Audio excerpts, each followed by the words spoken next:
Baiklah kawan-kawan, kameranya silakan dihidupkan. Baiklah.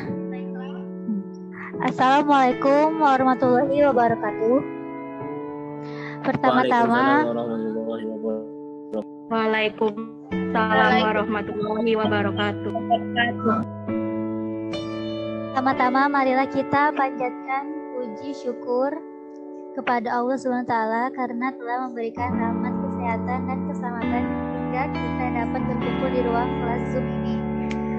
Adapun topik yang akan kami bahas adalah white collar criminal atau kejahatan kerah putih. Perkenalkan, nama saya Nesaliana Anggraini yang akan bertugas menjadi moderator pada hari ini.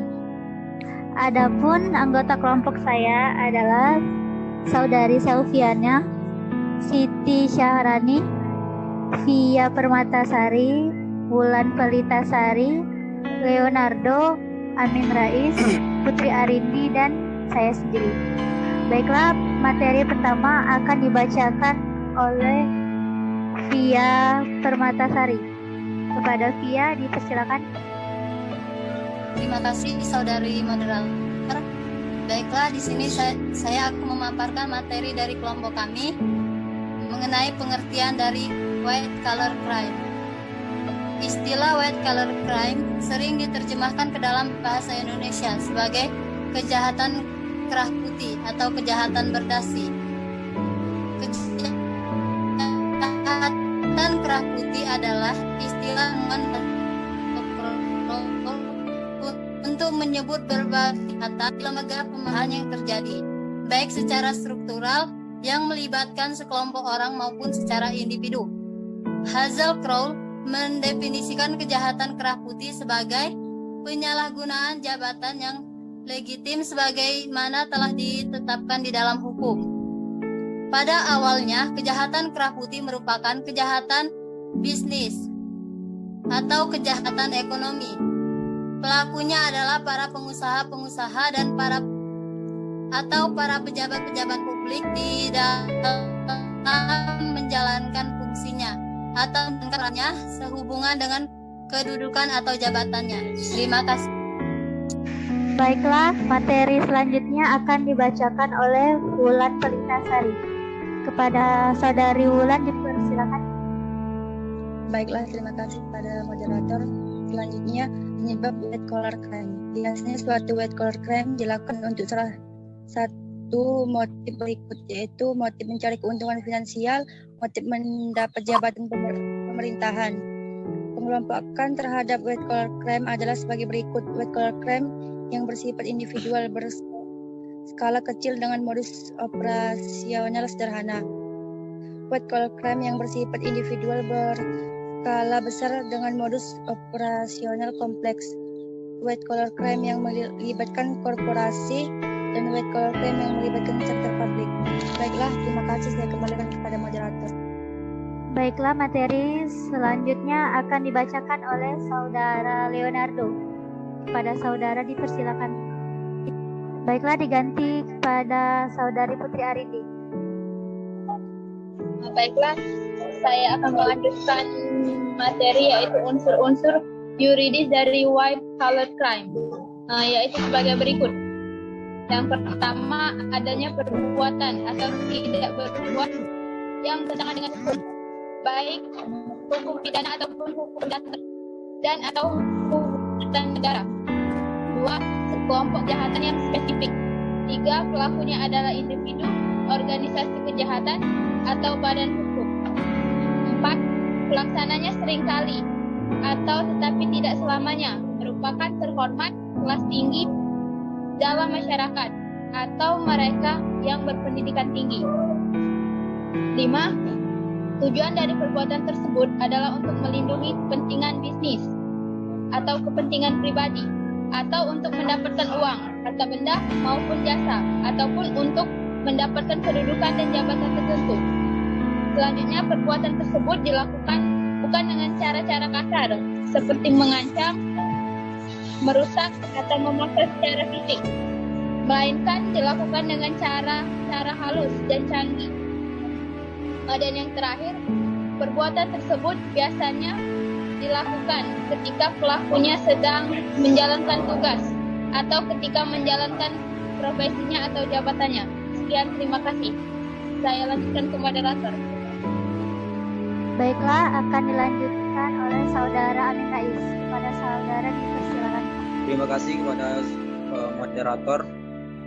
Joanne Miller membagi white collar crime ke dalam 4 kategori.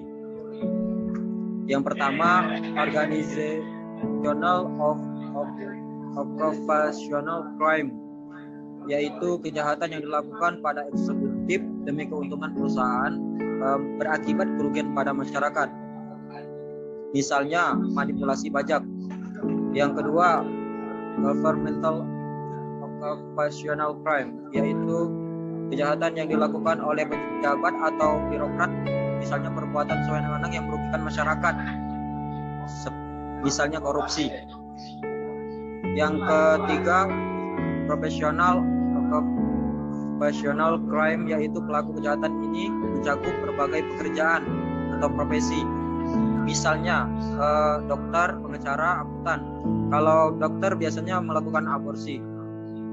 Selanjutnya, individual professional crime, yaitu kejahatan yang dilakukan oleh individu, artinya pekerjaan yang dilakukan dengan menyimpang yang menimbulkan kerugian perusahaan. Terima kasih. Kembali ke moderator. Baiklah, materi selanjutnya akan dibacakan oleh saudara Leonardo. Kepada saudara dipersilakan. Baiklah, akan diganti kepada saudara Siti Syahrani. Kepada saudari dipersilakan. Baiklah, terima kasih moderator. Materi yang selanjutnya adalah karakteristik dari WCC ini. Yang pertama itu low visibility, atau kejahatan tersebut sulit dilihat karena biasanya tertutup oleh kegiatan pekerjaan yang normal, yang rutin dan melibatkan keahlian serta sangat kompleks. Yang kedua itu complexity. Kejahatan tersebut sangat kompleks karena berkaitan dengan kebohongan, penipuan, pengingkaran, serta berkaitan dengan suatu yang ilmiah, teknologi, terorganisasi, dan melibatkan banyak orang dan berjalan bertahun-tahun. Yang ketiga itu diffusion of responsibility, terjadinya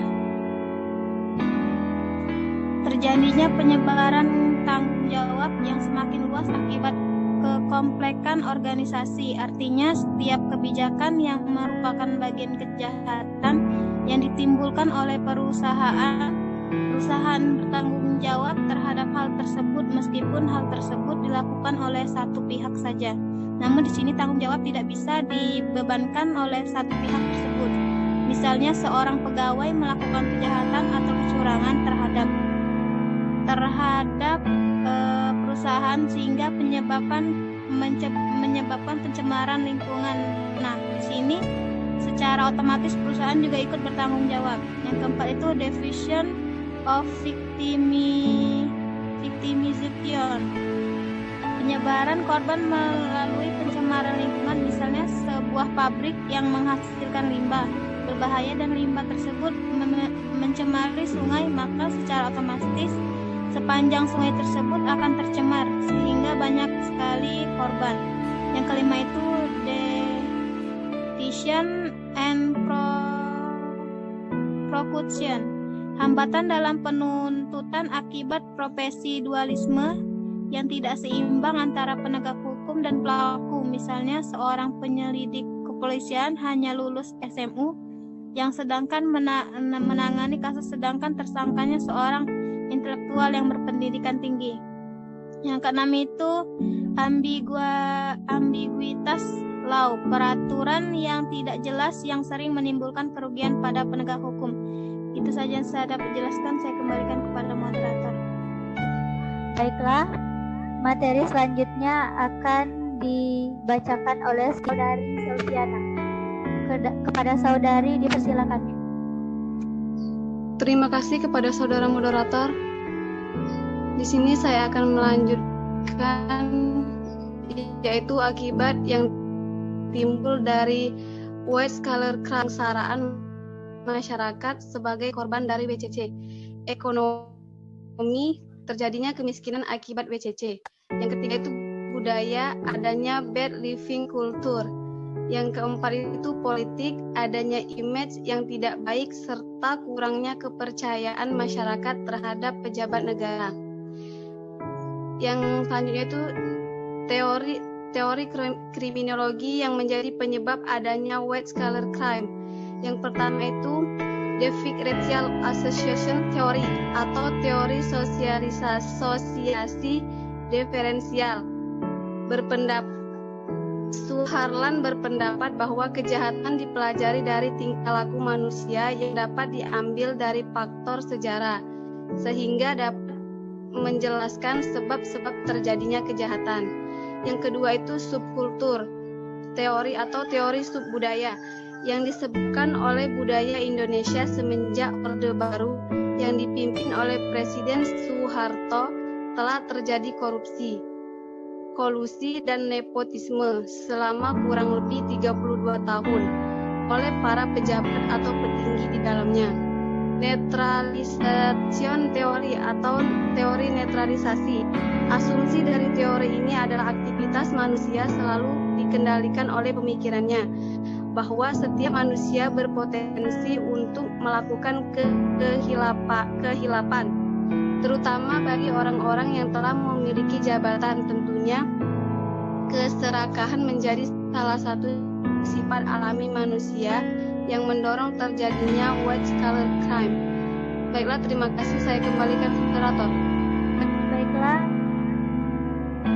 materi selanjutnya akan dibacakan oleh saudara Leonardo. Pada saudara dipersilakan. Terima kasih kepada moderator atas kesempatannya. Baiklah, saya akan melanjutkan antara ini.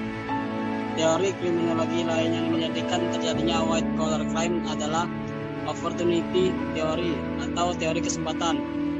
Coleman berpendapat bahwa ketika adanya jabatan dan sarana membuat kesempatan dan dianggap menjadi satu-satunya metode untuk masih mencapai kekayaan, atau dengan kata lain takut jatuh, merupakan sebuah motivasi yang kuat bagi pelaku WCC atau white collar crime tersebut.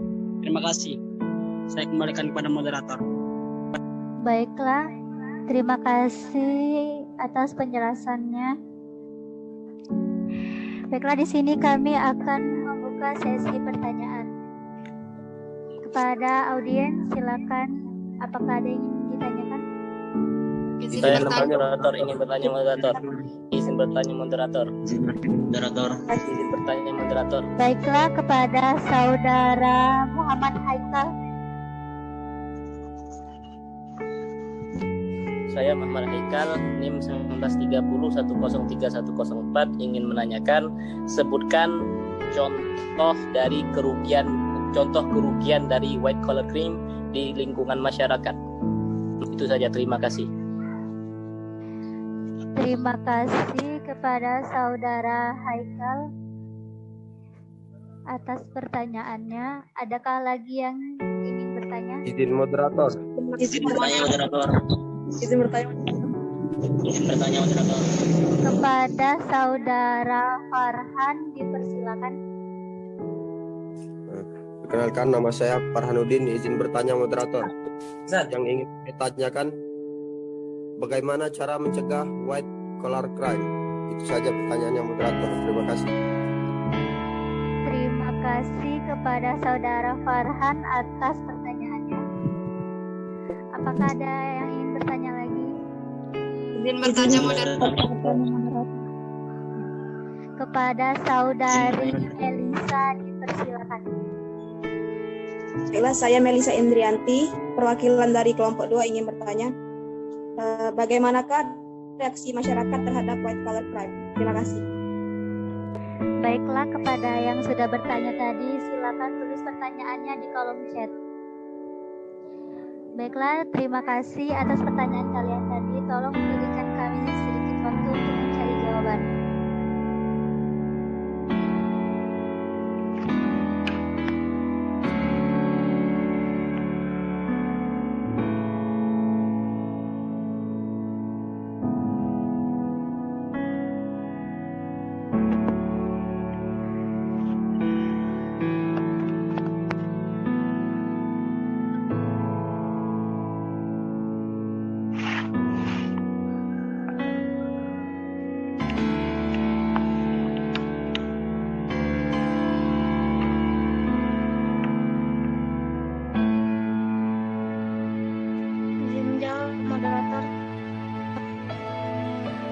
Baiklah, kepada saudari Siti Syahrani dipersilakan.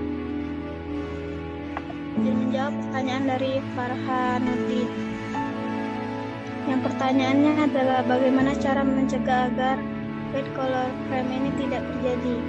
Yang pertama itu pihak atas atau pemimpin diharapkan selalu melakukan sidak dan inspeksi dadakan agar dapat terlihat keadaan lapangan yang sebenarnya.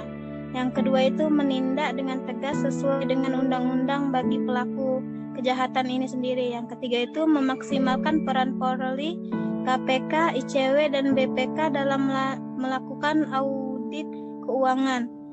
Yang selanjutnya itu menyelesaikan dengan ketat calon yang akan menduduki sebuah jabatan dan menaikkan kualifikasinya. Baiklah, itu saja, saya kembalikan kepada moderator. Baiklah, terima kasih atas jawabannya saudari Siti Syahrani. Kepada saudara Farhan, apakah sudah dapat dipahami? Sudah cukup jelas jawabannya moderator. Terima kasih. Ya, terima kasih kembali. Baiklah, kita akhiri dulu Zoom. Linknya sudah hampir habis. Nanti dimasuk link yang sama. Izin menjawab moderator pertanyaan dari saudara Haikal.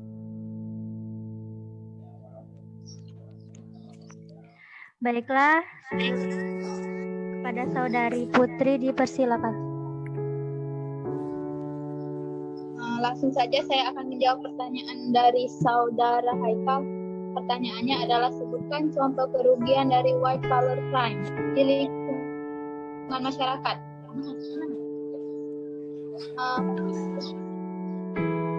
Sebelumnya white collar crime ini adalah kejahatan kerah putih. Biasanya memberikan kerugian yang sangat besar kepada masyarakat dan lingkungan. Contohnya dari kejahatan kerah putih ini adalah dampak dari pencemaran air terhadap lingkungan hidup dan kesehatan manusia. Gangguan kesehatan menyebabkan penyakit atau kerusakan pada kulit yang disebabkan oleh air yang sudah tercemar oleh bahan kimia yang beracun dan matinya mikroorganisme. Misalnya itu seperti bakteri, virus, dan jamur. Penyakit yang ada sakit perut yang disebabkan oleh bakteri atau organisme yang tidak baik untuk lambung manusia. Penyakit kanker disebabkan karena mengkonsumsi makanan yang telah terkontaminasi oleh merkuri dan timbal. Sekian, terima kasih. Saya kembalikan ke moderator. Baiklah, kepada saudara Haikal, apakah dapat dipahami? Terima kasih kepada saudari Putri Andrita Rindi, saya paham.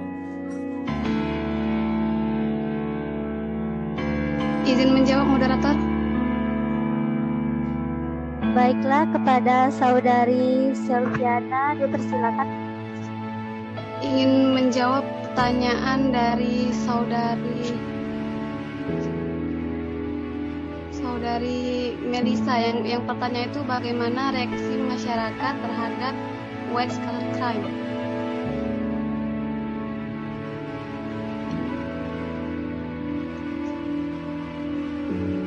Jadi masyarakat sulit untuk mengidentifikasi perbuatan yang tergolong dalam WCC.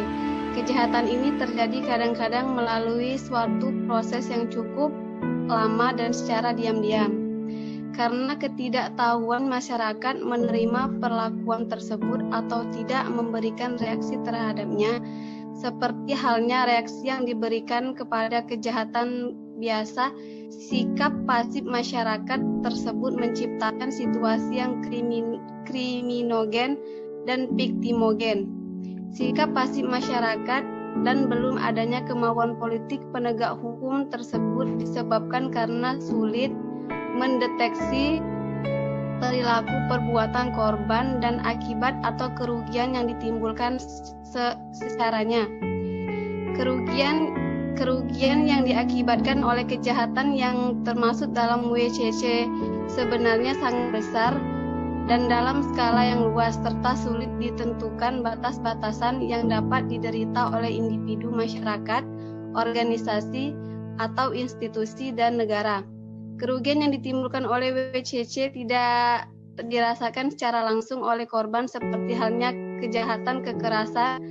Kadangkala masyarakat justru menganggap bahwa perbuatan yang dilakukan oleh WCC tidak dipandang sebagai kategori kejahatan yang lebih serius daripada kejahatan biasa yang dilakukan secara konvensional.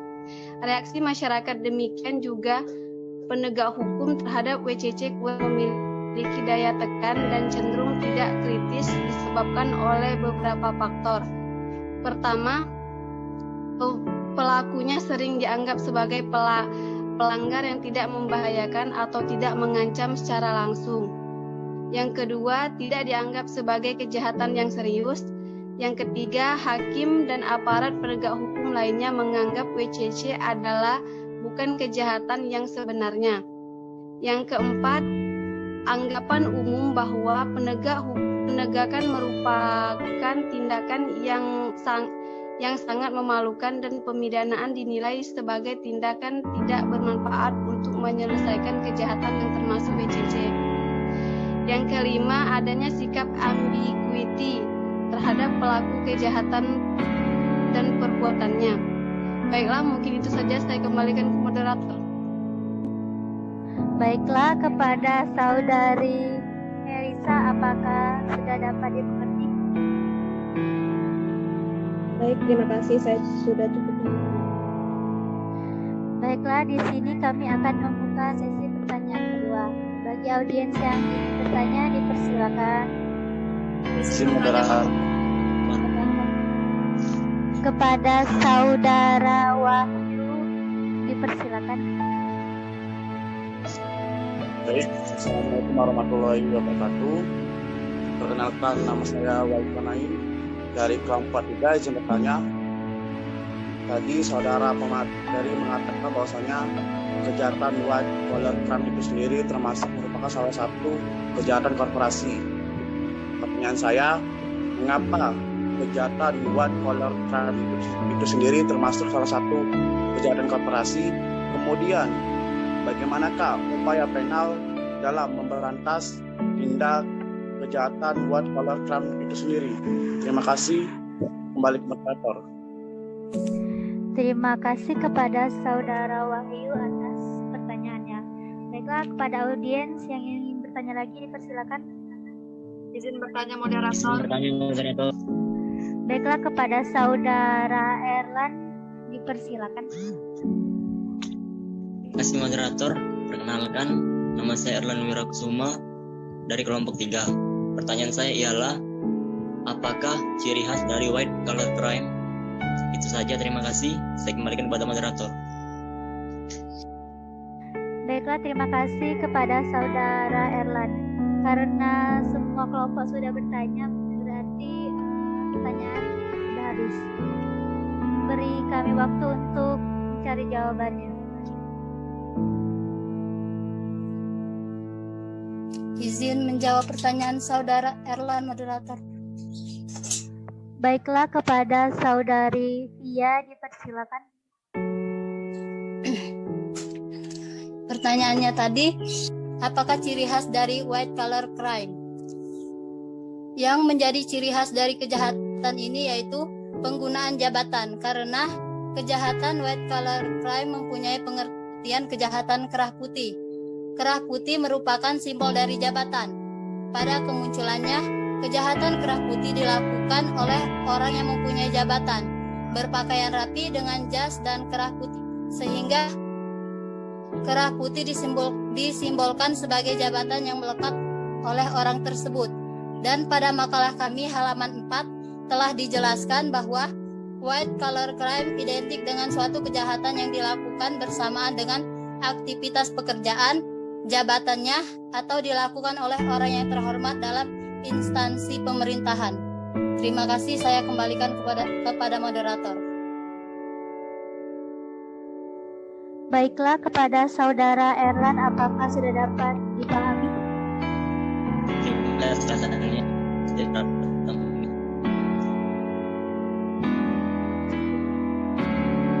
Izin moderator menjawab pertanyaan dari saudara Wahyu. Baiklah, kepada Saudara Leonardo dipersilakan. Terima kasih kepada moderator. Pertanyaannya tadi adalah menurut saudara mengapa white collar crime sendiri termasuk salah satu dalam kejahatan korporasi, dan kemudian bagaimana upaya penal yang dilakukan pemerintah dalam memberantas WCC atau white collar crime. Baiklah, saya akan menjawab yang pertama dulu. Mengapa WCC tersebut termasuk salah satu dalam kejahatan korporasi? Kita sudah menjelaskan dari teman-teman kita, yaitu saudara Amin tadi menjelaskan bahwa governmental exceptional crime. Jadi mengapa WCC tersebut termasuk dalam kejahatan korporasi? Karena adanya penjelasan dari saudara Amin tadi, governmental operational crime, yaitu kejahatan yang dilakukan oleh pejabat atau birokrat, perbuatan sewenang-wenang yang dilakukan atau disalahgunakan oleh masyarakat, oleh pejabat tersebut dan merugikan masyarakat. Dan yang kedua adalah ada professional exceptional crime, yaitu pelaku kejahatan yang mencakupi berbagai pekerjaan tadi. Itulah jawabannya. Dan bagaimana cara untuk memberantasnya tadi adalah dengan cara satu pertama adalah pihak atas pemimpin diharapkan selalu melakukan sidak dan inspeksi agar dapat terlihat keadaan lapangan yang sebenarnya. Yang kedua adalah menindak dengan tegas sesuai dengan undang-undang bagi pelakunya. Ketiga, memaksimalkan peran Polri, KPK, ICW dan BPK dalam melakukan audit keuangan. Yang keempat adalah menyeleksi dengan ketat calon yang akan menduduki sebuah jabatan dan menaikkan kualifikasinya. Mungkin itu saja jawabannya. Saya kembalikan kepada moderator. Baiklah, kepada Saudara Wahyu, apakah dapat dipahami?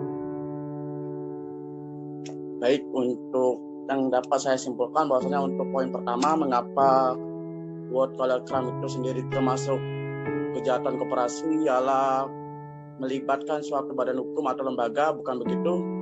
Untuk poin pertama. Ya, benar. Karena penjelasan saudara Amin tadi kan mencakupi profesi pekerjaan. Ya. Untuk poin pertama saya anggap clear. Untuk poin yang kedua, untuk upaya penal itu sendiri, ini melanjutkan pertanyaan dari sebelum sesi pertama tadi, bahwasanya sesi pertama tadi adanya upaya pencegahan yang ditanyakan, upaya pencegahan sesi pertama tadi. Sedangkan pertanyaan saya ini upaya penal. Sedikit informasi bahwasanya upaya penal ini sendiri adalah upaya kejahatan yang menitik beratkan pada tindakan represif setelah terjadinya tindak pidana tersebut. Artinya setelah atau sesudah kejadian tersebut tidak terjadi. Jadi yang pertanyaan saya adalah upaya menanggulangi, bukan upaya mencegah. Kan kalau mencegah itu kan sebelum terjadinya tindakan tersebut. Sedangkan pertanyaan saya adalah upaya penal, yaitu upaya yang sesudah terjadi dari tindakan tersebut. Sekian, terima kasih.